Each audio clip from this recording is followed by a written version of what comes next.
Once upon a time in the bustling city of Albury, lived a woman who bought a house for her mother, only to take it back and hand it to her boyfriend. Her name was Chamaka, and she was not only successful but generous to a fault. Chamaka worked tirelessly and made sure that her widowed mother was well taken care of. A woman who spent her entire life selling vegetables in the market to train her child in school. So when Chamaka finally made it in life, the first thing she did was to buy her mother a house.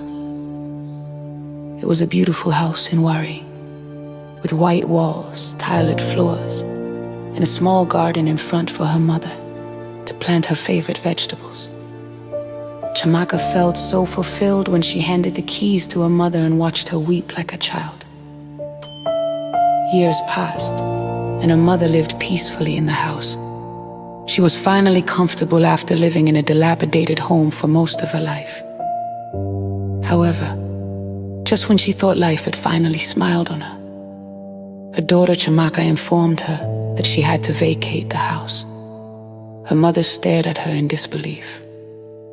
"Vacate?" her mother repeated, her voice trembling. "Is the house no longer mine? Chamaka, is this house not mine again?" Tears poured down her face. Chamaka could not look her in the eyes. She stared at the table and informed her mother that she needed the house for something very important. The old woman's knees buckled as she slowly sat on the chair she loved so much. "For what, Chamaka?" she asked, her voice barely above a whisper. Chamaka swallowed hard and informed her mother that she needed the house for love.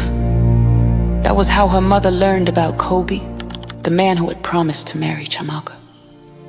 Kobe had heard about the house she bought for her mother and pleaded with her to give him the house to start his business.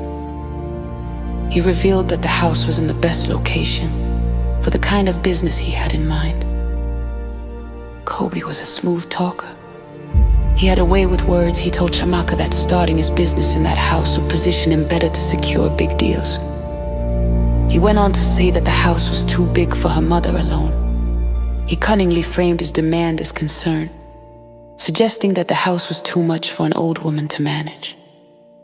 He advised Chamaka to rent a smaller apartment for her mother, one that would be easier to clean and navigate.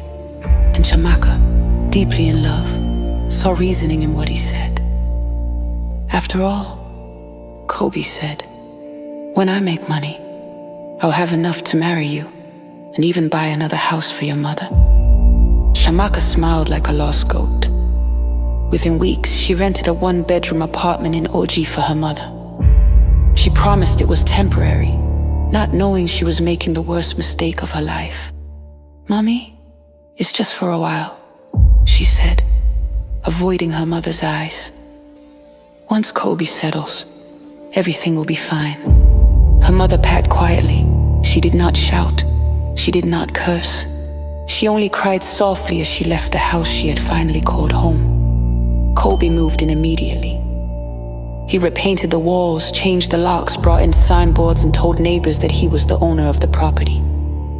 He used his business as a reason to make Chamaka sign over the house ownership to him. Then he proposed.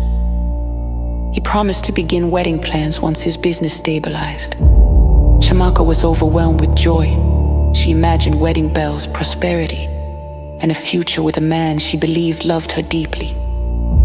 That December, as Christmas approached, Kobe came to her one evening with excitement written all over his face. "My mother wants to meet you properly.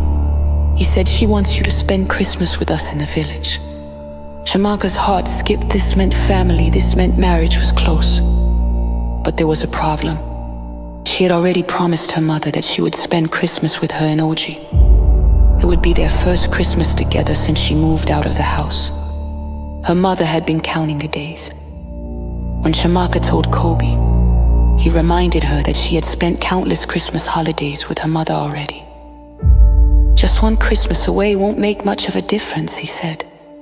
He told her his mother could not wait to see her, the woman after his own heart. Chamaka melted. She canceled on her mother. Her mother remained silent on the phone before finally speaking. Since your father died, I have lived all alone. Your brother has not returned for over 5 years. I have no one else to spend Christmas with. She did not argue. She only warned her daughter to be careful of Kobe. Shamaka took offense. Her heart hardened. She chose love, and she went to the village.